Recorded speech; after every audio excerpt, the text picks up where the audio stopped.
Assalamualaikum warahmatullahi wabarakatuh. Kami dari kelompok 9 akan menjelaskan mengenai penerapan konsep interferensi, difraksi, dan polarisasi dalam kehidupan sehari-hari. Sebelumnya, perkenalkan kita terlebih dahulu. Perkenalkan, nama saya Nabila Farah dengan NIM 20021010404020. Dan saya Intan Ayu Nisa dengan NIM 20021010404080. Nah, untuk materi yang pertama yaitu terkait interferensi cahaya. Apa itu interferensi cahaya? Interferensi cahaya adalah gabungan dari dua atau lebih gelombang cahaya yang menghasilkan suatu radiasi. Radiasi ini yang menyimpang dari jumlah masing-masing komponen radiasi gelombangnya. Nah, untuk selanjutnya yaitu syarat terjadinya interferensi cahaya. Syarat terjadinya interferensi cahaya ini yaitu dua gelombang yang berinterferensi itu harus koheren. Koheren di sini artinya kedua gelombang yang saling berinterferensi memiliki frekuensi yang sama dan juga beda fase yang tetap atau konstan. Peristiwa interferensi cahaya ini nantinya akan menghasilkan sebuah pola interferensi, yaitu garis gelap dan juga terang. Garis gelap itu diakibatkan ketika sumber cahaya mengalami interferensi yang saling melemahkan atau interferensi minimum, atau juga disebut juga dengan interferensi destruktif. Nah, sedangkan jika garis terang terjadi ketika sumber cahaya mengalami interferensi maksimum atau saling menguatkan, dan disebut juga dengan interferensi konstruktif.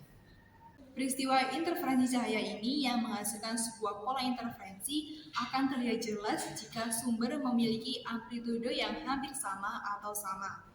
Jika kedua sumber cahaya memiliki amplitude yang sama pada tempat terjadinya interferensi minimum, maka akan terbentuk pola garis gelap yang jelas.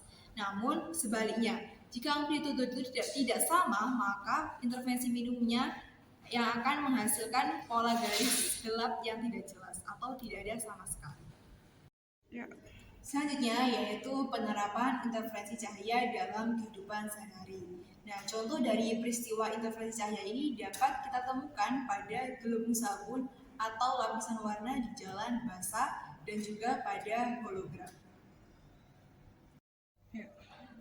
Pada gelembung sabun atau lapisan warna pada jalan yang basah akan menghasilkan sebuah warna pelangi. Nah, warna pelangi ini diakibatkan oleh adanya interferensi konstruktif. Cahaya yang dipantulkan dari permukaan depan dan belakang lapisan tipis sabun berinterferensi secara konstruktif untuk menghasilkan warna-warna yang cerah. Pada saat cahaya menembus gelembung sabun, sebagian cahaya akan dipantulkan pada permukaan depan dan sebagian lagi akan dibiaskan melalui permukaan belakang. Selanjutnya, cahaya yang dibiaskan pada permukaan belakang akan dipantulkan lagi ke permukaan pertama. Nah, hasil pemantulan tersebut itulah yang akan berinterferensi satu sama lain untuk membentuk warna pelangi pada gelembung sabun atau pada lapisan jalan yang berwarna akibat adanya hujan. Selanjutnya, penerapan interferensi pada hologram membutuhkan sumber cahaya yang koheren. Contohnya yaitu laser. Cahaya koheren memiliki panjang gelombang yang konsisten dan juga beda fase yang tetap. Nah, sinar laser itu dibagi menjadi dua, ada sinar referensi dan juga sinar objek. Sinar referensi ini nantinya akan dikirimkan ke medium holografik tanpa berinteraksi dengan objek. Sinar ini bertindak sebagai referensi untuk menciptakan pola interferensi. Nah, untuk yang sinar kedua yaitu sinar objek akan dipantulkan oleh objek yang ingin direkam hologramnya. Sinar ini mencerminkan karakteristik bentuk dan juga tekstur objek. Kedua sinar ini nanti, sinar referensi maupun sinar objek akan bertemu di medium holografik dan menciptakan pola interferensi. Pada pola interferensi, puncak dan lembah gelombang cahaya saling memperkuat atau saling menghilangkan yang akan membentuk interferensi konstruktif maupun destruktif.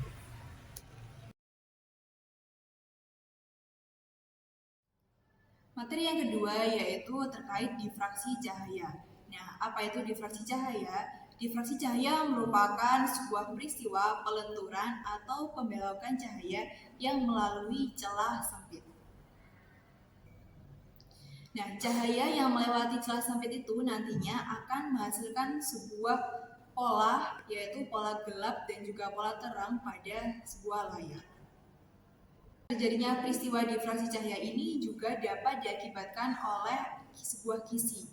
Nah, sebuah kisi ini merupakan alat optik yang sebuah penghalang yang terdiri atas banyaknya celah sempit. Selanjutnya ada penerapan difraksi cahaya. Penerapan difraksi cahaya yang pertama yakni pada layar televisi. Saat mengamati tampilan di layar televisi atau monitor komputer, akan melihat suatu gambar yang terbentuk oleh cahaya yang melewati ribuan titik atau piksel yang berbeda. Ketika cahaya melewati setiap piksel, terjadi fenomena difraksi yang menyebabkan pembelokan cahaya. Gabungan dari semua piksel ini menghasilkan gambar yang dapat terlihat oleh mata manusia. Yang kedua adalah CD atau DVD. Pada permukaan CD atau DVD terdapat pola spiral kecil yang disebut dengan pit. Ketika cahaya dari pemutar CD atau DVD melintas permukaan tersebut, terjadi difraksi cahaya oleh pit-pit ini, kemudian diukur dan mengubah menjadi data digital yang dapat dibaca oleh perangkat tersebut. Contoh yang ketiga ada sinar matahari melalui celah-celah kecil.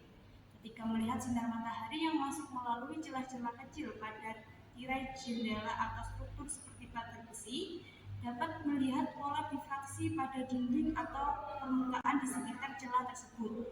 Cahaya yang melewati celah mengalami pembelokan dan menyebabkan adanya pola atau bayangan terang gelap di sekitarnya. Selanjutnya, pemotretan fotografi. Saat mengambil gambar foto dengan menggunakan lensa berbagai aperture seperti pada kamera atau kamera smartphone, terjadi difraksi cahaya pada pembukaan lensa tersebut. Difraksi ini dapat menghasilkan efek yang disebut starburst yang di sekitar sumber cahaya, seperti lampu jalan atau cahaya matahari yang terhalang oleh objek tertentu. Materi selanjutnya adalah polarisasi.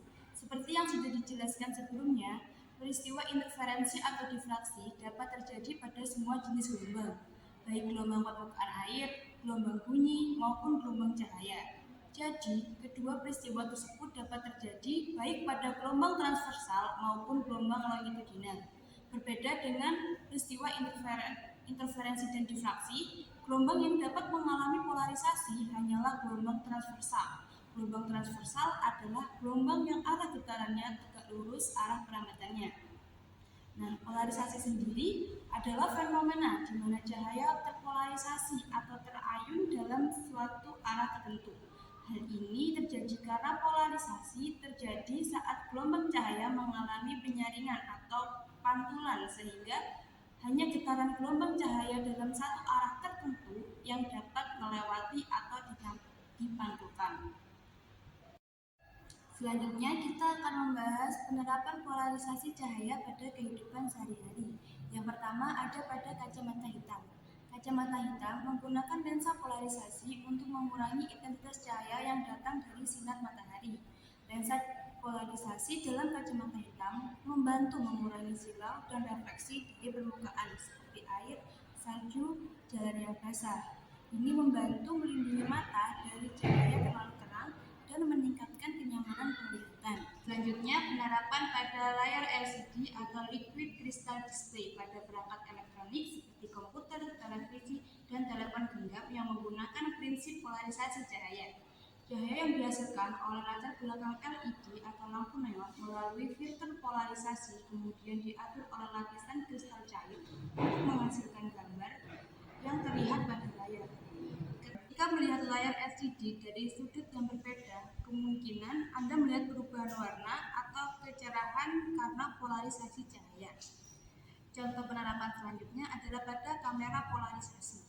Beberapa fotografer menggunakan filter polarisasi pada lensa kamera untuk mengurangi pantulan atau memperkuat warna dalam fotografi lanskap.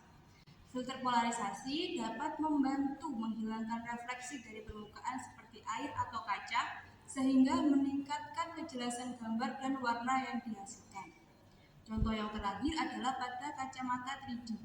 Ketika menonton film 3D di bioskop, kacamata 3D dengan lensa polarisasi digunakan untuk memisahkan gambar yang ditampilkan pada layar menjadi dua gambar yang berbeda untuk setiap mata. Lensa polarisasi dalam kacamata memungkinkan mata kanan hanya melihat gambar yang ditujukan untuk mata kanan, sementara mata kiri hanya melihat gambar yang ditujukan untuk mata kiri. Ini menciptakan efek pengalaman 3 dimensi ketika dua gambar yang terpisah ini dilihat oleh kedua mata. Itu tadi pemaparan mengenai penerapan konsep interferensi, difraksi, dan polarisasi dalam kehidupan sehari-hari. Semoga bermanfaat, kurang lebihnya mohon maaf. Wassalamualaikum warahmatullahi wabarakatuh.